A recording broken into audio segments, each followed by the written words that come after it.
Hello, Caldwell Banker. Welcome to ZapTV.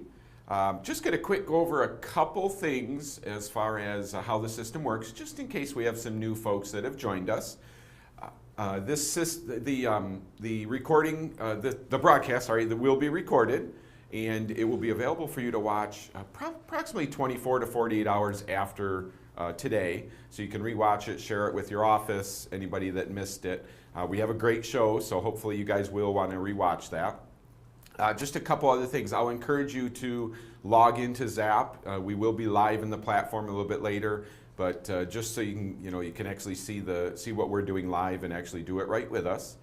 And then we actually have a text number for any questions, comments, shout-outs. Would welcome you to text us at 321-300-7759. And please feel free. We love shout-outs. We love hearing from you guys, where you are, where you're from. And before I introduce my guest, my co-host, we're switching things up a little bit today. Just a quick thoughts and prayers out to everyone that's in the path of Hurricane Michael. Let's all keep them in our thoughts and pray that everybody stays safe. So without further ado, I'm actually going to introduce my co-host, who's usually, we're again reversing roles, Dan Elzer. So hey, buddy. Thank you for coming on with me. Little change up of stuff. It actually feels weird to be over this side a little bit. I know. It's a habit. After a couple of years of doing this now, it's weird to. Yeah. So I'm not sure I can operate this piece of equipment over here. So great show today. We're actually going to, of course, bring Zap into the conversation. Yes. But our topic today is working in a transitional market. How do we adjust to it? Preparing for it. It's happening, across the country. And we expect it to potentially make it, essentially to every market. So what do we have to do, and what can we do to make sure we're prepared for that? So that's going to be our discussion today. Awesome, so I'm excited. Super excited when we were talking about it initially. You kind of get the heart and the blood flowing there. Exactly. Like, yeah, let's do it. So exactly. No, I'm like I said, the role reversed. It's different. You're going to be hitting me with questions. So yeah. I'm we're going to pull in your expertise of the market and all your experience, for us, and then we'll actually get into Zap and make the connection. Perfect. So just to get started, just maybe explain to us, what you consider a transitional market. Okay, doing what I do outside of the training, a lot of consulting across the nation with companies. So I get to see the changes that are happening in the marketplace, the changes that are happening economically, and how it's going to impact us, and how it's currently impacting some of the clients I already have. So a transitional market is when the dynamics of the market, the economics of it, change to the point that we have to change the way we do business. Meaning, if we don't make those changes, if we don't transition ourselves, the market will move away from us, and the skills, techniques, and activities that we're currently doing will no longer pay off. And agents, companies, managers, brokers that don't keep their eye on that ball, on that transition, by the time you realize you need to make a change or adjust, it's too late. You've had that pause, or you've had that loss of income. So as far as acknowledging or realizing that there is a transitional market happening or maybe coming soon, like what are some components of what we would consider a transitional market? Okay. For the last 7-8 years, coming out of the financial crisis of 08, 07, 08, 09, the market took off. Once that recession was finished in real estate, we've had a straight line increase in price across the nation. I mean, yes. You've experienced it since you've been in the business.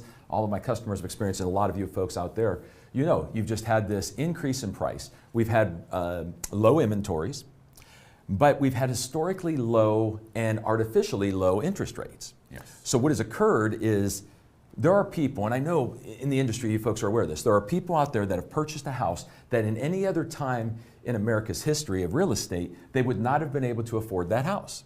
So you have a lot of people that ran out there, this abundance of buyers that want to take advantage of low interest rates and purchase a home. Well, what is occurring is that market, as the prices kept increasing, the rates stayed low. But over the last 90 days, and I'm sure you felt it, the 10-year bond, and again, I watched the markets, the 10-year Treasury bond, U.S. Treasury bond, will mirror what happens with the 30-year interest rate. So over the last 90 days, about 90 days ago, it really started to move, and in the last 30 days, it's up 0.5%. It's up again today. I was just checking it before we came on the air. So what's happening is while those prices are going up, the rates stayed down. Well, now the rates have climbed up. So what's occurring is the loss of buying power in a purchaser and the height of the price points that we have is causing a stall. It's already happened in some of the markets where we took off first. The strong markets that came out of the recession first, they're hot into a transitional market. But all over the place it's happening. So what's going on now? Well, think about it. If you just bought a house, let's say 6 months ago, in the estate section of a subdivision, and we're friends, we work together, and I've waited, I didn't go buy then, but now I'm ready to go buy. I've been to your house, and I'm like, I want to buy. I get myself a real estate agent, and all of a sudden, that 1.5 move since you purchased knocks me out of $40,000, $50,000, $60,000 of buying power. So I can't afford, I potentially can't afford. I can't be your neighbor. So think of the emotional impact that happens to a buyer when all of a sudden, I want to come live with my friend who I work with. You're no better than me. You don't make any more than me, and they tell me no. Think about the people that you're working with and how that emotional change of loss of buying power forces them to maybe have to consider a different type of home, a different area. Now, over the last 8 years, we've had threats of the interest rates going up. You know, how many times have you heard, oh, the rates are going to go up, and then they went back down. Yes. So the buyer has been conditioned that the rates, they threaten, but they always go back. For a decade, they've stayed low. Well, that's not happening this time. The Fed's raising rates on banks. The market is raising rates for the rest of us, and it's not going to go back down, at least not significantly. So that creates danger in whether you are a listing agent, buyer agent, or both, there's a whole change of things we have to consider. So essentially, you know, if I'm emotionally attached to this home, this location, you know, I either have to change that and go somewhere else, or I'm probably just going to go on the sideline for a little while. Bingo. I mean, if you think about it, the pause that people will do, you know, it's kind of like, you know, calling the bottom of a stock. You know, when a stock has gone through the roof and people start to sell it, everyone waits for the bottom. I'm not going to be the fool to buy it too high. Well, the same thing's going to happen in our industry. We're going to have a lot of people waiting for the bottom. But there's a lot of things that really, in my world, are great indicators for us when it comes to the transitional market, though, because it really gives us the opportunity to start to look at the business differently and get ahead of what's going on. Okay, and that's good, and that's starting to sort of, you know, click a little bit further. But we started talking about it, but basically, what effect does the transitional market have on a real estate agent? Okay, you know, specifically? As a whole, yeah. Let's get right into it with. If you have a what listing, do I have to worry about? Right. If you have a listing, there's been some articles out there that we're having twice the number of price reductions than we did a year ago. Houses are staying on the market longer. Appraisals have always been a challenge, but are becoming more of a challenge. So all of a sudden, we have sellers that have been used to that acceleration that now the prices are leveling or having to come down. One indicator also is when you see builders start to discount options. That's the first thing a builder will do. A lot of the big builders will discount options. And the reason they discount options and they don't lower the price of their homes is because they have a master appraisal on that model. So they know that it will always appraise, but they can discount the options. You know, so we'll discount the options and get people to come into the house. You see that happening. So what does that do to an agent? If you're a listing agent, do you have the skills and abilities to set the expectations and go in and change pricing, or are you going to end up with a house that's overpriced? On the buyer side, if you're working with buyers, this is where it gets really, really kind of sticky, because I could have been a fully approved buyer that you're working with. I'm talking, I did everything right. Credit approval, I'm ready to go. But that was 90 days ago. That was 60 days ago. That move in the interest rate change. I can't buy the house that I'm looking for anymore. But if I don't go back to double check my financial status with the bank, and you don't force me to get reevaluated, we go find a house, we make an offer, the bank comes in and says, oh, you can't buy that. Yeah. So what does that do to an agent is now the agent is stalled, working and not getting paid, or on the other side, I'm the guy wanting to call the bottom. I was fully approved, I'm engaged with you, you keep showing me houses, but I'm waiting for things to start to fall. So there's all kinds of things that if our friends out there are not prepared, as I always say, be the doctor, they're the patient. If we're not prepared to take control, we can get caught up in the emotion of a transitional market and not have any transactions for a small period of time. But for a lot of us, that period of time can be dangerous. Yes. Yeah. So we're not, as far as the market goes, this is not a 2008 or 6 to 8 repeat. This is just what you might call just a little bit of a correction. Like let's just get a little bit more realistic. We can't. We can't just keep going up in price and just thinking, You just hit on something. It's not 2008. Folks, anyone that's been reading the headlines, NAR came out and talked about across the board, incomes are down. All of this, we had 6 straight months of reduction in pendings and transactions are down. People start to panic. I don't want you to panic. Here's why. First, in 2008, 7 and 8, we were not prepared for a crisis. So if we look at the banks now, with the new regulations on the banks, I've got a very good friend who runs a mortgage division for a big bank. He said, we're so liquid, meaning they have to reserve so much money now by regulation that they're prepared for any kind of adjustment that might occur. So the banks are healthy. Secondly, unemployment is what? The lowest in decades? So employment is on the rise. So more and more people are being paid as far as being paid having a job. That also takes them off of any government assistance, which makes government stronger. So we have stronger governments, we have stronger individuals, and wages for the first time in, a long time, wages are moving up. Now these are the reasons that the Fed is raising rates though, because with people getting raises in their wage, unemployment at 3-point-something%, they're scared of inflation. So the last good thing is the last review I saw on demand was we still haven't caught up to the number of homes that we need for the formation of families. That we're still looking. So we're still behind on inventory. So when you have strong inventory, strong banks, people being employed and wages going up, that should be, we should be killing it. But we have lived off of an artificial market going up, and all of a sudden people are like, I'm not paying that much, or I can't pay that much. Yes. So there's great news in the economy as far as supporting elements. There's just a pause for our industry because of affordability. And that makes sense. So some good news built into it. We just need to know as agents, how to adjust what we're doing. So I've got one more piece of good news for you. And this is something you should never forget. I've almost 32 years in the business. We've been through multiples of these in the 32 years. I just did this in a marketplace for one of my clients.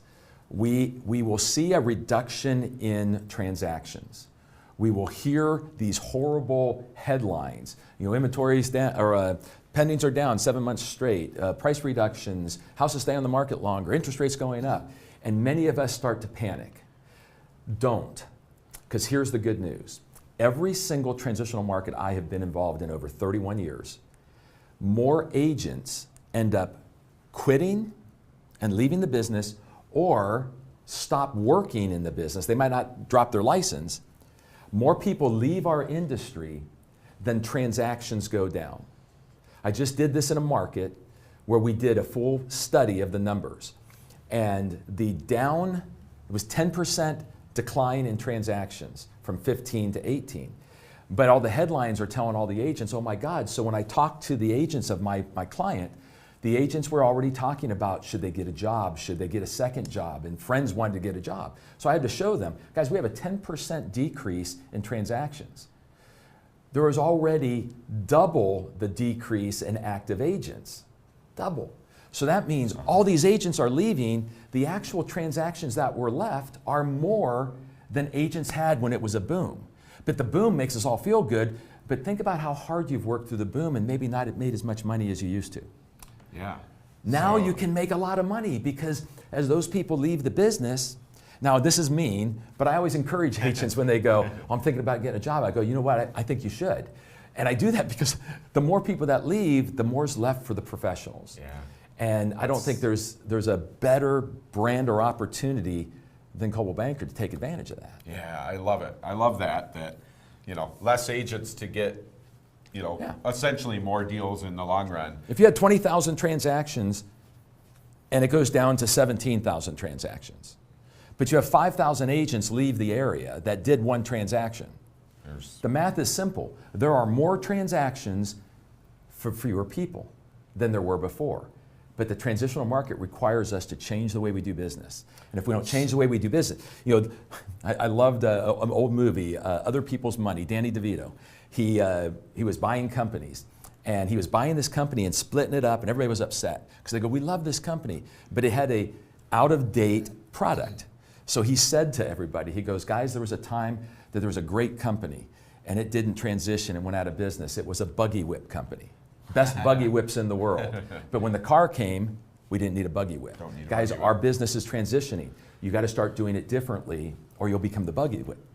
And we don't want to be that. Yeah, absolutely. So that obviously that leads us right into what changes what changes should I make to succeed? Well, to get through the transitional market. One, we have to look at what is traditional real estate about? Prospecting again? Presentation? Demonstration? Do we know how to vet our clients? A client that wants to do something in a transitional market doesn't mean they will.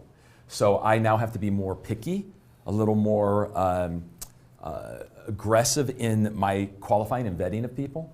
I have to dig a little deeper. I have to set different expectations because it's going to take longer to sell. So I don't want to set myself up for failure. I want to make sure I go in and set myself up for success. Interesting. I like that. That's great because obviously that starts bringing us into. So I'm going to act now. This is going to be something new for you, but I am actually going to ask you, what tools would you use in Zap to be more effective? So we've talked about the transitional market, how it's going to affect an agent, what they have to change, prospecting, vetting. What can we use in Zap to? Okay, he's the expert in Zap. I'm usually over there. I know. That's why I'm forcing. Okay, from what you've taught me, what you've taught me over the years here, the first thing, I want to get listing inventory. If I'm going to survive a transitional market, inventory still sells. Maybe it's a less rate, but it still sells. Yes. So my guaranteed income is having inventory. So I want listings. So the first thing I would leverage in Zap is insights, I think. Because insights, as you've taught me, insights give me the ability to be out there on the web. When people search a neighborhood, it's going to pop up that Dan's talking about, the chamber, the spring fling, the this. So I position myself in the eyes of anyone searching as an expert. So I would do insights, plus the property insights. Second thing, I think I'd use watched homes because you taught me about watched homes and going to sellers with watched homes. So essentially to this point, we are starting to prospect? Yes. To sellers? Yes. I mean, to set buyers as well as insights, but really anybody. But we're actually pulling in the listing piece. Listings are key. Yes. But yet prospecting at the same time. And I would do that. Buddy, can you help Gary on the thing, please? Gary, if you're hearing us, I know you're having issues. Buddy's going to reach out to you. Buyers, I'm not ignoring buyers. I want everybody to understand. I have to be proactive to go get the sellers.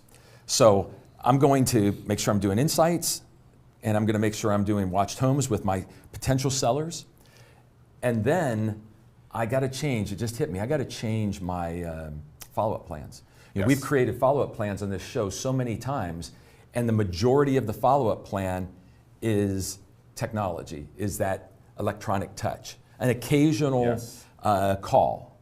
I would change that to more personal touches and fewer electronic touches, because I think it would be critical for you to be able to talk to people to see, are they real, are they waiting, are they out of the market and pretending? I don't think you would know that through electronic transmission. you would have to have some conversation. Just have some conversations with them. So Absolutely. that would be, and then of course the score. I love how you can just pop the score on your phone or on your desktop or laptop to watch those scores. But again, I think we have to dig deeper in the score because buyers might be doing a lot of activity looking for the bottom.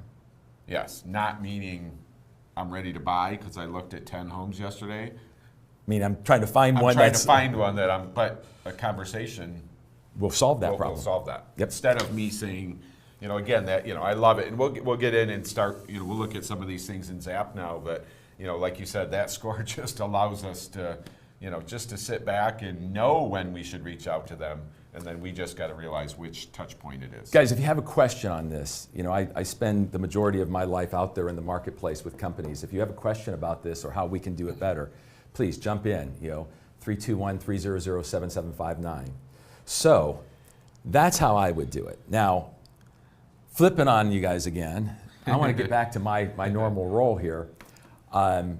You actually have set up a couple things you want to go through, right? Yes. And I love that you had put into the slides effective follow-up plans. So with what I just talked about, you've got over a decade of experience out there doing this job.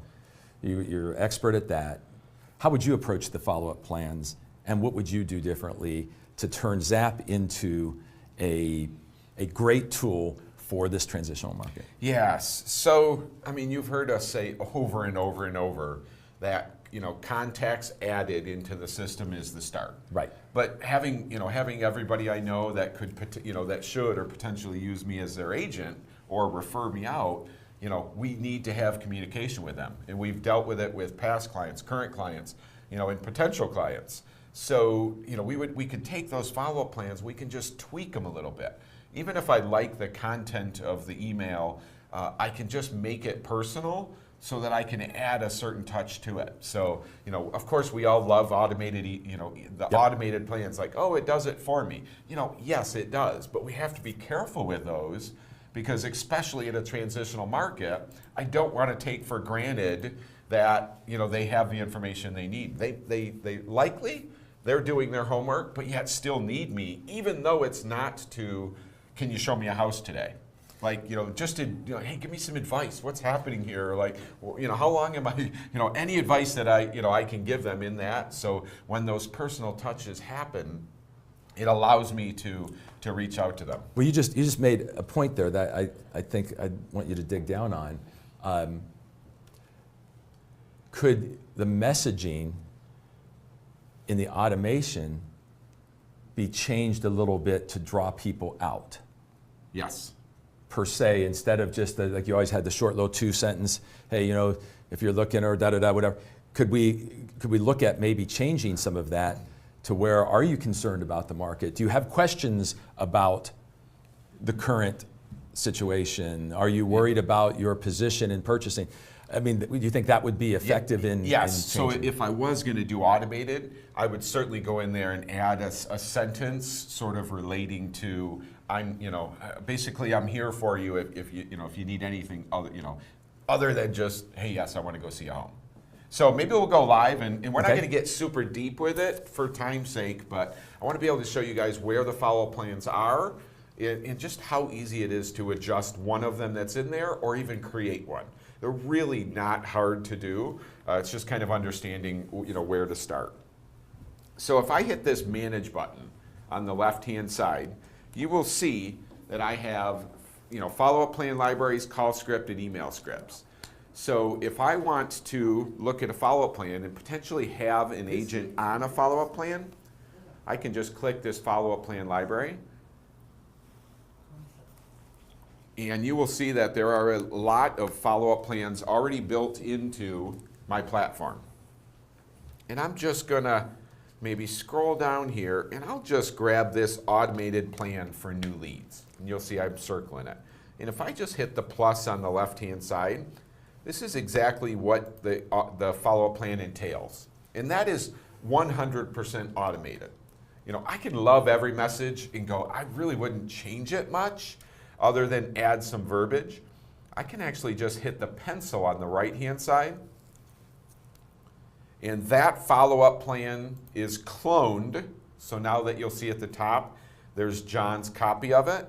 And here is the follow-up plan that I could either change the email, I could just change it from automated to maybe my second touch point will be a personal touch point. So that's I mean, again, that's a quick view of it. So while you're in that, we just had a question come in, which is great. They said, if we go to more personal touches, will I be notified when that occurs? Yes. So can you share where that happens for them so they know, absolutely. Hey, I've changed this now, I'm getting more touches out there, but I don't want to forget about them. Yes. So I will let you know that the automated obviously just gets sent out. But when that one of either the phone call as part of a follow-up plan or the personal email, I'm just going to quick go back just to my dashboard, and this is the first thing you see when you log in. And obviously this is a test account for us, so we have a ton of reminders.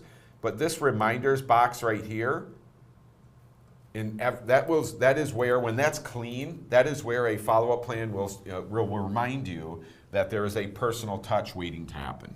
Okay. So it slaps you in the face, says, here you go, do this, just send this email, add a note to it, or just send it. But that's where pick up the phone. That's where we'll be notified of any of those personal touches. So it's not like I have to truly think about it. I just need to know where to check, and that will also remind us on our calendar as well. So it's really, I mean, yes, it doesn't go out automatically, but it's doing everything the system can to make sure you stay on track with that personal touch. Go ahead and bring it back to us. I had another question, which is another great one. What different types of follow-up plans would be effective now? So, I mean, I've got one in my head right now because I'm thinking listings.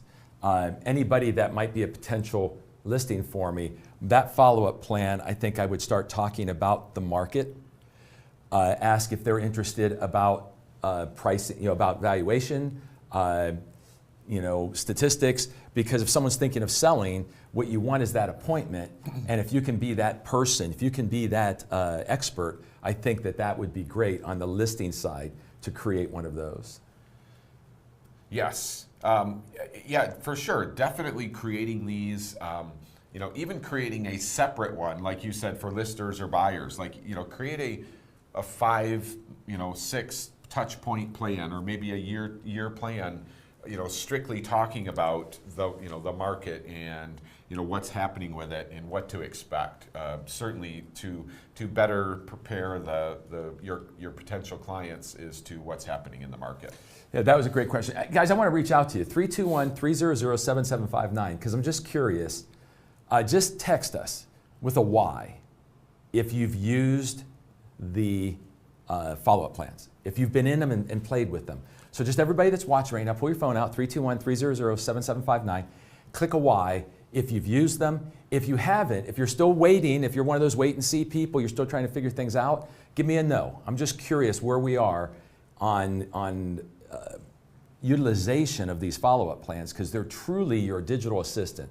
So take a minute, just give me, I'm not going to call anybody out, give me a Y or a N for yes or no if you've personally been involved in digging into those plans. Hey buddy, look at Gary again. Okay, so what's next? What would be another thing that you would follow into? So you had mentioned it earlier, insights. So we can actually do property and local insights. And this is very attractive to both buyers and sellers. So this is just a huge marketing prospecting tool that we have at our disposal. So local insight, I can simply walk into a property and a local insight, I can actually, sorry, I'm mixing the two up. Local insight, I can actually just talk about something that's happening in my community, what it's like to live in Orlando, just something about the community, so that I can, and again, it's going to increase my SEO in Google's eyes. It's going to show that I'm a local expert in my market. So those are excellent. And then the second one, I'm going to quick show you on the mobile app in a second, how to easily do these. But the property insight, any single property that I walk into, no matter who it's listed by, preview, broker open, showing, my listing. I'm gonna definitely go preview properties to be able to do the property insights. And I'm gonna show up on CaldwellBanker.com, that national level, as a local expert in the community, in the market as well. So, I just want to say, so far, most of you have said that you have either worked with them or you're still working your way through them. That's great. That's great to hear. That's great to hear. The last one is still experimenting. Experimenting. I love that one too. Yeah, definitely. Believe me, I'm the same way. I built a lot of my own. Did not take a lot of time to do it. Very simple emails. So definitely, keep working with them. That's just a natural communication. With our contacts. So insights, where would you do them? So I'm actually going to show you just on how simple it is on the mobile. Let me just make sure that I'm connected here. And I'm going to go live on my phone in just a second. Okay, so I'm going to go live on my phone and just show you the insights, because I could do them on the desktop, but quite frankly, this phone is with me when I'm out in the community, and this phone is definitely with me when I walk in a house to show it, preview it, broker open, my listing. So I'm going to simply open up the Zap app. We have, if you have not noticed, we have Touch ID to get in, which is unbelievable now. So very simple here. I'm going to go through this pretty quick. I'm not going to take it too far, but I kind of do want to show you, just how easy it is to do these. And the button that I need to push is actually in 2 different locations. If I have an iPhone, you will see a plus in the upper left-hand corner. And if I have a Droid, if I hit the My Account button in the lower right, then a plus will show up. So I'm going to hit My Plus in the upper left, and you're going to see just below adding contacts, New Property Insight and New Local Insight. And that's as simple as it is. If I click this New Local Insight, I could just pick a market that I am working in, and I think this is, I'll just grab West Seattle. I can just grab West Seattle and just talk about the fall festival that's coming up, what it's like to live in West Seattle, that it's a great little community of shops and restaurants, and just anything I want to talk about. That will actually publish me on CaldwellBanker.com for anybody that looks for a home in West Seattle. Awesome. So, I'll show you real quick the property insight, just as simple. I'll quick find a property just to pull up, 204 Southeast Main Avenue. I can just simply talk about this property, whatever I want to about the property, just being positive. That will actually immediately publish me on CaldwellBanker.com on that home detail page as a local expert that's seen the property. That's cool. Yeah, so the insights are crazy with the power that they have. And again, I'm positioning myself in the market's eye as an expert, so if I'm going there or calling there or prospecting there and people try to check me out, they're going to find out that I know what I'm talking about. Yes, absolutely. Just story after story of leads, finding certain agents, listings and buyers. Come on back to us, bud. So, what else? Now, I mentioned, I think I know where you're going. I mentioned insights. Yeah, I wrote them down when you were saying them, because I I did some homework, but I wanted yours as well. So the next one being? Watched homes. Watched homes. Yeah, so we can actually... Explain what that means again. What's watched homes? So a watched home, I can actually set up in my computer for Dan. I can find just one address. I can find one address, and you will get notified once I finish the setup of everything that's happening in the market around your home. Okay. So I pull, the neighbor's house, it gets listed. You get an email with the whole detail page on your neighbor's home. So listed, price changes. It sells. Sales. You get it like, hey, this is what your neighbor's house sells for. So, the idea is, you're interested. Yep. It might tell you like, hey, 30 homes were listed, 30 homes sold. 30 homes were listed, 20 of them have price reductions, 20 of them are still on the market. Right. None of them. So you're going to get some knowledge from that, and again, it's important to know, this is data directly from the MLS. So in the MLS, if it's listed or sold, we send you that data. Do I need the person's permission to put them in watched homes? No. They can opt out of it if they want. So I So usually will let you if I'm know. talking to you and I'm like, I'm just going to put you into Watched Homes and follow up with you and say, hey, just following up, I started sending you some information. That's a great prospecting opportunity. Absolutely. Yeah, we actually set up our past clients on it automatically. So, like set your past clients up on it automatically. But, this is for potential sellers. So for me, a potential seller is any house that's not listed. Exactly. Neighbors, friends, family. Because in this market, guys, they're reading the same headlines you are. And if you get enough people out there, and you can call, and say, hey, I ran into Wayne at the store. He said, oh, you're in real estate? Yeah, and we had a conversation. And I got some information from him, some contact information, and I go sign him up now, and he starts getting Watched Homes. My next contact to him could be a home run as he sees the market's not doing as well as he thought, and he's got good equity, and he decides, I want to get out of this thing before it goes down too far. I mean, there's a huge opportunity from a prospecting perspective and setting that expectation because he's already watching what's happening in the marketplace.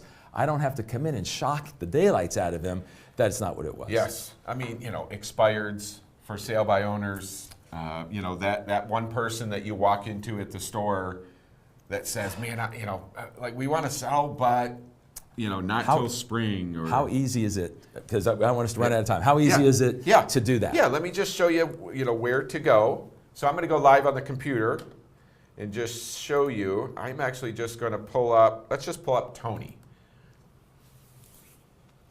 So I pull up Tony's profile. So yes, I need to make sure the person is added in Zap. And I am just going to simply click this More button. And when I click the More button, I'm going to sign in as contact. And this is the same exact place I go to do a listing alert. So if Tony's looking for 3 bedrooms, 2 bath, and the only difference is right now is I'm actually just going to look for just Tony's address in this box. So I'm just going to type in one address in that box. And then there'll be a button there that says, do you want to watch this? You say yes. It's that simple to set this up. And we pull every address in the United States, and if it's not listed, we pull public records. So every address will pop up. And then, with their data, their email address in the system, find their address, say yes, I want to watch this. We can add that as a watched home, and they'll get those weekly updates on what's happening in the market. And we right now we cannot change it's once a week. I tell my folks, you know what, if you skip it for a month, that's fine, but look at it when you want. And when if you see it, click on it. But of course, it's completely branded to me as well. Okay, come on back, please. So we have plans, insights, watched homes, and I think we're going to do a quick overview of that score, right? Yeah, I mean the Zap score is the no-brainer. So again, adding contacts in the system should be every single person should be in there, having some sort of communication with them. Then we sit back and we just check out the Zap score. So I'll go live real quick.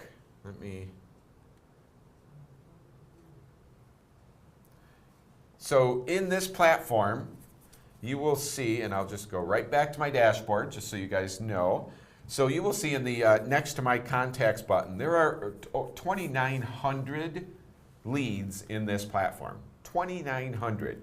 If I just click that 2.9 number, so 2,955 contacts show up. Honestly, I love that there's that many in here. How could I possibly know what 2,900 people are doing? Well, Zap has what we call the Zap score. It's called it's got predictive analytics behind it. All I have to do is click that number, and it will take these 2,900 people and rank them by Zap score. And the Zap score tracks if they open an email, log into my website, go on my mobile app, look at a home, save a home, want to see a home, ask a question about a home. So all of that interaction with the contact in my platform ranks them with a Zap score. And all I have to do is log in and just see who I need to contact today. Bingo. Come on back to a second, buddy. I just want to touch on that because with that market change, we could have a good score from a person waiting for the bottom, correct? Correct. Okay, so when that score is up there, that it is more and more important for you to have in-person appointments with people. In this market, if you're waiting and watching, Yeah. as the market transitions, it will affect your income, I promise you. 30 years of doing this. Having this tool to see activity on the top of that score tells me I need to get an appointment with you. I need to come sit with you. Because if you're somebody that is ready and willing and able, before you get priced out of the market, we need to move. So that means an expert needs to talk to them. If you are somebody that wants to buy, but you are a little hurt because you feel you can't move where you wanted to move, and so you're in that emotional transition and you keep looking because you're hoping someone will, just drop their price ridiculously, I need to talk to you also. I got to make sure that my energies are invested in the people that can take action, not the people waiting to take action. So use your Zap score wisely, but make the appointment your qualifier.